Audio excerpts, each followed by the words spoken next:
In case you've been living under a rock, there's been a lot of drama happening in the Dandy's World community recently.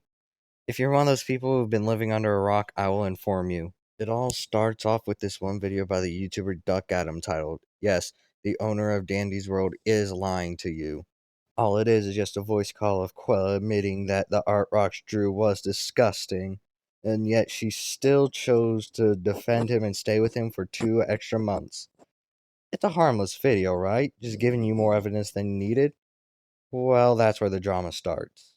Well, a lot of people didn't really take this information well. So not only is our boy getting harassed, these people who are harassing him are doing the exact opposite of what they tell you not to do. I mean, I don't know, I just find it a little funny. They tell you not to harass people, but the second they hear something they don't like, they harass you.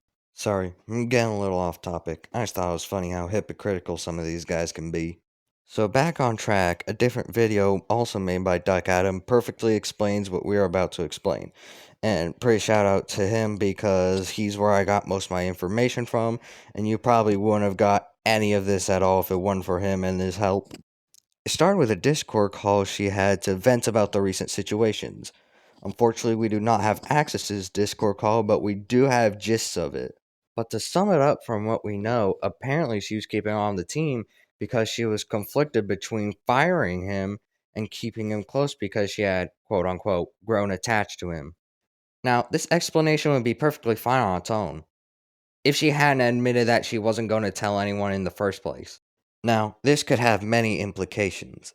Save this for later, because as far as I know right now, she did plan on telling everyone what Rox was doing, but in the end, she somehow changed her mind and said she wasn't going to tell anyone in the first place. I say save this information for later because you're definitely going to want to keep it in mind. Back to topic, at this point in time, Rox had made a new alias, Traveling Moonrock. And as you can see here, explains that Qwel was still friends with him despite knowing everything he did. And then she says that Rox basically wanted to rebrand himself and stop posting Tower Heroes.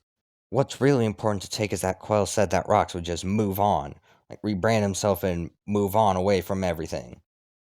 Then a few months later, the two decided they were going to start Blush Crunch, or however you pronounce it. At first look, you'd think he changed because he has been acting in predatory behavior for a long time by now.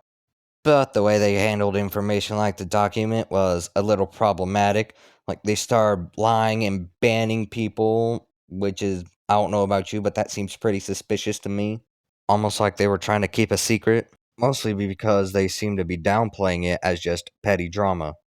Though a correction for Duck Adam, it wasn't Qwel that specifically called it petty drama. But I'll give you credit because that's what she heavily implied. So Qwel, knowing Rox was problematic, drawing inappropriate art in two communities at the same time, decided to keep him not because she was genuinely attached to him, just so the two can make games together. I don't know about you, but that has to have been the most irresponsible thing she could have done because then you're just asking for trouble. The two kept sweeping it under the rug, saying it was resolved, but later we'll find out that was the exact opposite of what happened. The two handled this very poorly by banning people for outright speaking out about this. And even if they didn't silence you, they would force you to talk to them through tickets. And this is where Qwel would feign ignorance and give a falsified account. And then when she wasn't playing dumb, she would say the victims were okay with Rox now, and that they resolved. This is not true at all. And she also attempted in the exact same message, tried justifying what Rox did by saying he was 17 at the time. Like that changes anything. And even so, the victims have gone out of their personal way to say that they, in fact, do not forgive Rox. And Rox was confirmed to have already been 18 by then. She has also gone out of her way to feign ignorance and state that she had no idea of the CP being drawn. And if you've watched any of this video, you would know that is absolutely false. Now, that's the most important stuff, but I also want to go into the document because it has a little more to say. Specifically this video, and specifically Qwel's segment of this video. Qwel says the screenshots in no way prove I knew about the art for months and the messages aren't even from me. The document says, well, it doesn't prove you knew about since April specifically, it does prove you knew about before anyone else in Pixelbit and knew it was inappropriate, which was Gary's point. Like you said, that was a reaction of someone else towards you talking about Rox drawing you know what, of Gary when they were 15 and Rox was 18. Nobody tried hiding or denying the messages weren't from you. Like, why would you start a DM call then proceed to use text chat? You use wording such as, Gary's claim lacks a large amount of proof, instead of outright admitting or denying it, as though you knew it was something that might have happened or were trying to hide in case evidence doesn't exist. Qwel says the screenshots were cropped in a misleading way. The document says, what was misleading about it? It was showing you clearly knew what Rox was doing, and uncropping it didn't change the context at all. Calling it misleading, then proceeding not to explain how it is misleading. Also unsure why you felt the need to drag Spookiner into this by name, then being revealed changed nothing. And Spookiner also went out of their way to say they wanted nothing to do with this. This brings me to believe that Qwel brought in Spookiner because she wanted to shift the blame onto someone else, considering she said that Pixelbit was the reason Gary never found out about this until sooner, even though it was her job to tell the victims that this art was being made of them. And as previously discussed, she said she didn't want to be the one to say anything, so she completely changed her mind and decided not to tell anyone, for some reason. Qwel says, when Gary posted their thread on Twitter, I learned the same day I was shadow banned from Pixelbit. They did not tell me why, and plus Hilo was aware of what Rox was doing but waited to ban them. The document says, firstly, you and Rox don't know what shadow banning is, and it goes to show you're just using words you don't know incorrectly to sensationalize what happened. Being banned without being told the reason isn't a shadow ban, that's just a normal ban, and from what people have said in your comments, you've done exactly that too. Secondly, Hilo actually commented on your video explaining why you were banned, and it was because they were waiting on a response on you addressing the situation. When it became clear to them yours and Rox's intentions were to lie and censor discussion about the document in your community in the hopes the allegations would simply go away, they banned you. Thirdly, as for Rox's ban, Hilo's comment elaborates they held off on banning Rox as he'd lead the contrib team on by downplaying what happened with him repeatedly, and the full story never being told to Hilo, a behavior that seems to be consistent with Rox from 2020 to now. A few more things I would like to bring in that the document did not discuss, because number one, it was completely irrelevant. Qwel brought in another person who didn't want to be in this, specifically someone who will be called Tom. I believe that bit was made just to shine bad light on Tom and other victims too, considering that's what she's been doing in her whole quote-unquote explanation. And now we're with today, with the whole new controversy involving that voice clip. But yeah, credits to Duck Adam and everyone else who helped on that video. And for the sake of context and disproving something a little later, I'll be showing a snippet and not just a simple clip. Two minors being Gary and another anonymous victim. One was an adult, one was a minor. Rock Serpent admitting that this drawing depicts an adult and a minor, which does make it child pornography. Oh. Yep, the Gary stuff was both minors. Extra explaining what the Gary stuff is, so. Yeah, that was the Gary stuff. Okay. Rock Serpent admitting that the, quote, Gary stuff, aka his other child pornography, does depict two minors. Okay, yeah, which was the Stickman stuff.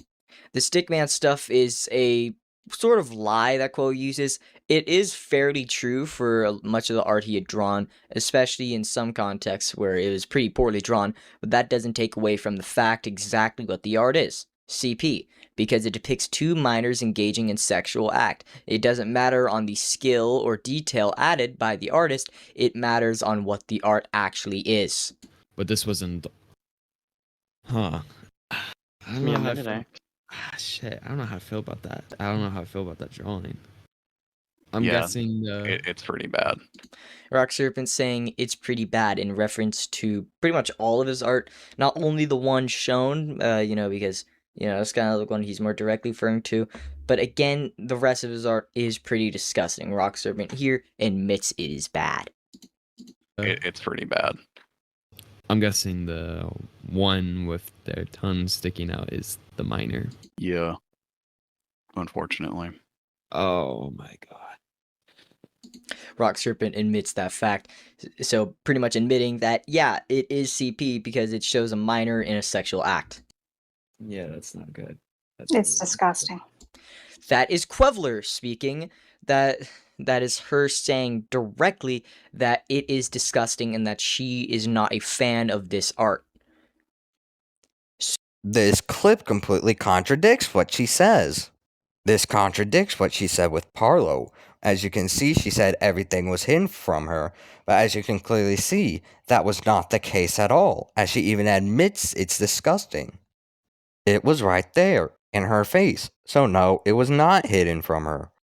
So now you're probably asking, where on earth did the lie come that she was manipulated and everything was hidden from her? Well, it was from statements from Parlo, which is, well, a completely different controversy for another time.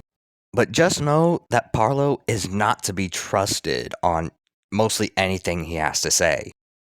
So to sum it up, Qwel knew what Rox was doing, tried to hide it up from everyone by feigning ignorance or locking it behind tickets, tried to get Rox under new aliases so they can make games together. She began lying and victim blaming. Then Rox got caught again. She still tried to defend him despite the evidence. She feigned ignorance and played victim card, and she only decided to fire him after people started questioning her and her legitimacy, which is pretty suspicious timing if you ask me. What's important to take away is that she was not manipulated. She knew good and too well what was going on. And if she was blackmailed, she would have taken responses more differently. Like, why didn't Rox just leak everything after he was fired if he was blackmailing Qwel? Also, why didn't Qwel say she was being blackmailed, instead decide to say that she was being manipulated and had everything hidden from her and she had no idea? Also, the people trying to cancel Duck Adam over this video are just pretty stupid. Though I can completely agree that he's not the most reliable source since he has a certain way to handle things. It's also important to note that he did not make this video alone. It was with other victims of you know who. People are saying this video can't be trusted because of typos, and honestly, what do typos even have to do with this? So what if someone misspells some or mispronounces it? Still doesn't change the context of anything. People have also been saying that he's secretly friends with Rox on like Twitter or something. I don't think I need to explain how stupid that claim is, not only because there's no proof, but secondly, it was also created just to paint Doug Adam in a bad light.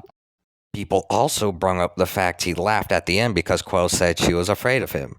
Though that's hypocritical on their part because Qwel also laughed at this situation on another time. And guess what? It was in the exact same video, specifically near the end, where she was bringing up crap about Tom just in an attempt to paint the victims in bad lights. Also, the document clearly says that take whatever Tom has to say with a grain of salt because none of it has been officially proven yet because most of it happened on voice calls, and as far as I'm concerned, you can't really archive those, especially ones that long ago. And do you really expect them to be recording every single conversation you have? So now it's on to the most important question of this whole video. Why does it still matter now? The answer is simple. It could be happening again.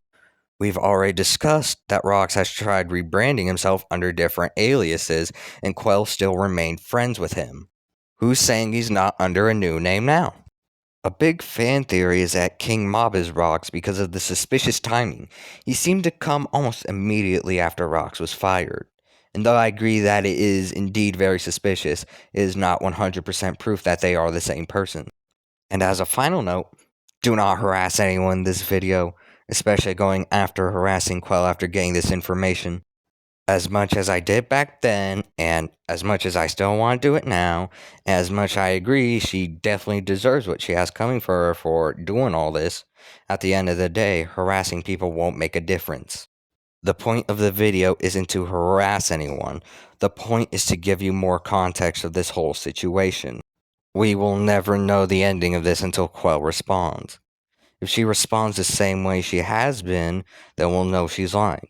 However, if she takes a different approach and takes responsibility of her actions, that's how we truly know she's changed.